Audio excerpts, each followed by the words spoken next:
The anniversary of D-Day is on Saturday. And tonight, our Tar Heel Traveler features a man who played a major role. We find Scott Mason in Dunn with the story of General William C. Lee.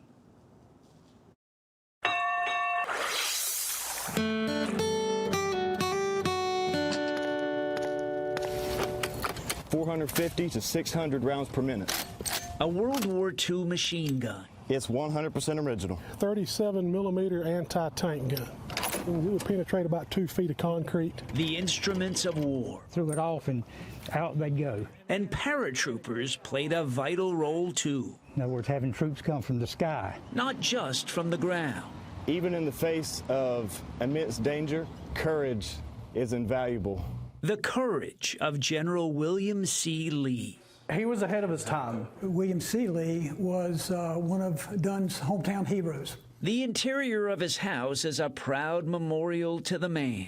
His house in Dunn that serves as a museum. Yep, General Lee, he's the father of the airborne. He was the guy who was forward-thinking enough to start looking around at other countries, seeing what the Germans were doing, the Russians were doing. They can do that, we can do it better. He had the mission not only to develop, but to train, equip, and field the paratroopers for the United States Army. So D-Day happened. D-Day happened, and we had 24,000 paratroopers jump on D-Day. And the brains behind that was General Lee. Without the paratroopers, they say World War II would have gone on another 4 or 5 years. But how cruel the fate that befell General Lee. He had a heart attack right before Normandy. He had literally worked himself almost to death.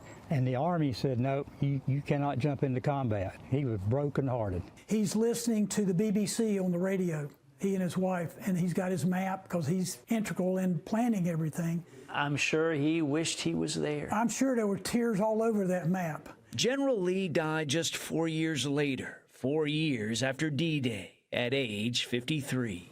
Do you feel General Lee has been forgotten in history? A difficult question, but without doubt a formidable force that made a definite difference. His legacy continues on in the military today. It needs to be honored, it needs to be remembered, and that's why we do this.